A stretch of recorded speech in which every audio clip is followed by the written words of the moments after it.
ओम शांति। जीवन के संघर्षों में जब शरीर किसी गंभीर बीमारी से जूझता है, तब आत्मा की शक्ति, ईश्वर पर विश्वास और परिवार का सहयोग ही सबसे बड़ी दवा बन जाते हैं। आज हम सुनेंगे एक अद्भुत अनुभव हमारी ब्राह्मण बहन का, जिन्होंने चौथी स्टेज के कोलोरेक्टल कैंसर जैसी गंभीर बीमारी को शिव बाबा की असीम शक्तियों और ब्राह्मण परिवार के स्नेह से न केवल स्वीकार किया, बल्कि उस पर विजय भी प्राप्त की। आइए सुनते हैं उनके जीवन से निकला यह सच्चा अनुभव, जो हमें सिखाता है कि परिस्थिति कितनी भी कठिन क्यों न हो, विश्वास, योग और सकारात्मक सोच से असंभव भी संभव हो जाता है। ओम शांति। सैमशन। ये आपका क्या परिचय है? भाई जी, मेरा नाम अचला मिश्रा है और मैं शहडोल से रहने आई हूँ। शहडोल के एक छोटे से कस्बे से हूँ मैं, और अभी फ़िलहाल मैं इंदौर में रह रही हूँ। मैंने एमबी किया, मेरे एजुकेशन एमबी विद फिनांस है, और अभी फ़िलहाल मैं अकाउंटेंट। जी। और माता जी? ये मेरी माता जी हैं, डॉक्टर माता जी हैं, और मेरे पिताजी अभी नहीं हैं दुनिया में, उन्होंने शरीर छोड़ दिया है। मैं जब बहुत ही छोटी थी, मैं 4-5 साल की थी, तभी मेरे पिताजी ने आज शरीर छोड़ दिया था। तब से अब तक की जो हमारा सफ़र है, वो मेरे माता जी ने आज मुझे इस मुकाम पर पहुँचाया है कि मैं आज कुछ करने के लायक हूँ, इस जगह पे हूँ। वो मेरे 2 भाई हैं, दोनों भाई मेरे मेंटली वीक हैं, और उन सभी की जो पालना है वो मेरी माता जी ने की है। आज 30 वर्ष हो गए हैं आज मेरे पिताजी को शरीर छोड़े हुए, और 30 वर्षों से आज हम लोग जो भी चल रहा है वो सब मेरी माता जी ने ही किया है। पढ़ाना, मेरी पढ़ाई वगैरह सारा कुछ मेरी माता जी। तो आपके भाई लोग कुछ करते नहीं? नहीं भाई जी, वो जी मानसिक रूप से कमज़ोर हैं, तो वो तो कुछ करने के लिए लायक नहीं है। मियाँ मेरे से बड़े हैं, और एक मेरा छोटा भाई है जो वो भी मैंने वो इतने कुशियार नहीं है कि वो कुछ कर सकते। जो अकेले हम सब परिवार की जिम्मेवारी मेरी माँ के ऊपर ने की जी, जो उन्होंने आज अभी अपनी जिम्मेदारी अभी तब निभाते चल रही जी। तो आपके जीवन में क्या परिस्थिति आई? मैं तो ज्ञान में आज 6-7 साल हो गए मुझे ज्ञान में चले गई, पर मैं इतनी पक्की नहीं थी।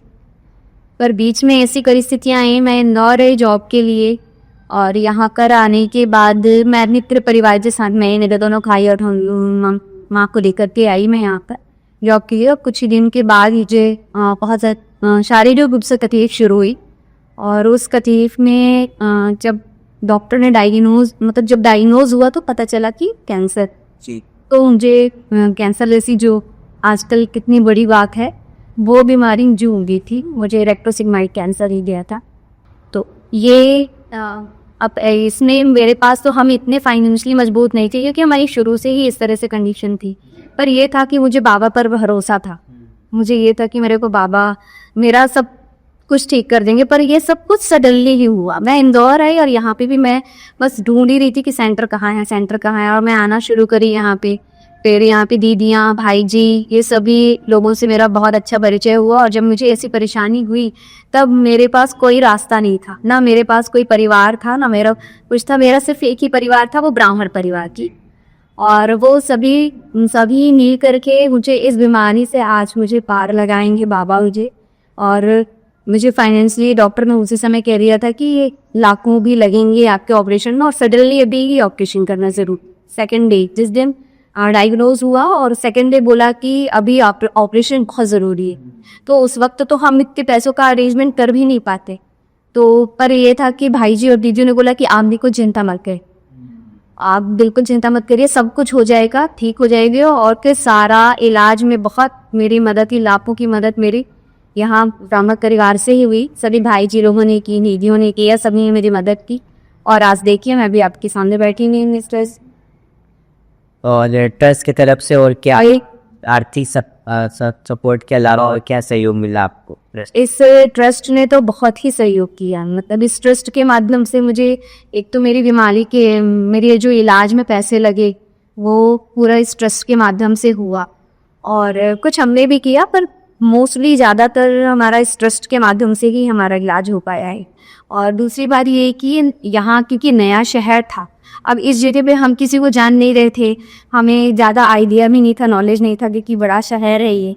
तो इस जगह पर हर एक जगह पर हमारे कदम, मतलब कदम से कदम, भाई जी का एक कदम और उसके पीछे हमारा, मतलब हर जगह में सीख जो हमको मिली है वो। और मेरे दोनों भाई करते रहते थे, हमारा कोई परिवार यहाँ पे था नहीं। तो मेरे दो भाई, जैसे मैंने पहले भी बताया, कि वो मानसिक रूप से कमज़ोर हैं, तो उनकी मदद करने में, उनको घर में खाना भोजन पहुँचाना, तो ये सब पूरे भाइयों ने, दीदियों ने ये किया। फिर हम हॉस्पिटल में रहते थे, अब चूँकि हम ब्राह्मण परिवार के हैं तो हम बाहर का खाना अवॉइड ही करते हैं, हम नहीं खाते हैं। तो अब उस सिचुएशन में भी ऐसा था कि सेंटर से हमारे लिए कुछ हम जाता था माता जी के लिए, और मुझे तो उस समय पे ये था कि जैसे जो कि मेरा परहेज का होता था वो ज़्यादा था। तो इस तरह से इस ट्रस्ट में, इस पूरे ब्राह्मण परिवार में मेरी मेरे सफ़र में जो योगदान रहा है वो ये था जी कि आज सब कुछ मैं इस कठिन परिस्थिति से निकल पाई। जी। बहुत। और वर्तमान जीवन का आपका क्या लक्ष्य? वर्तमान जीवन का तो बस एक ही लक्ष्य है भाई जी, कि मुझे अब सिर्फ जो नया जीवन मुझे मिला है बाबा से, और तो मैं अब यही चाहूँगी कि ये जीवन मेरा जो है सफल हो, सिर्फ इसी का ही। तो मैं चाहूँगी कि मेरा जो जीवन, चाहूँगी क्या, मेरा एक लक्ष्य ही है ये, कि मुझे अब इसी तरह से सभी की सेवा में लगना है और पूरे विश्व की सेवा करनी है अच्छे। सो मेरा यही है कि जिस तरह से मुझे मदद मिली है, मैं भी ऐसा कुछ करूँ जिससे कि इस तरह के लोगों की मदद हो सके इस ट्रस्ट के माध्यम से, और लोगों को पहचान हो कि भगवान है को, और भगवान किस तरह से हमारी मदद करते जी। तो इस चीज़ का बस यही एक लक्ष्य रह गया है बस अब मेरे जीवन का। पूरी तरीके से मेरा जीवन इसी में सम बहुत बहुत शुक्रिया। इस यात्रा में एक और चमत्कारी कार्य हुआ। जब से यह समस्या शुरू हुई, आंचला बहन की माताजी ने स्नान करके प्रतिदिन प्रातः 4 बजे अमृत वेला भोग लगाना आरंभ किया, जो आज तक निरंतर चल रहा है, बिना एक दिन भी रुके। यहां तक कि जब आंचला बहन अस्पताल में थीं और ऑपरेशन के बाद डॉक्टरों ने कह दिया कि अब उन्हें बचाना असंभव है, क्योंकि जहर पूरे शरीर में फैल चुका है, तब ब्राह्मण परिवार ने पूरी रात योग भट्ठी लगाई और प्रातःकाल ऐसा चमत्कार हुआ कि सारी स्थिति बदल गई। सब कुछ ठीक हो गया। ओम शांति।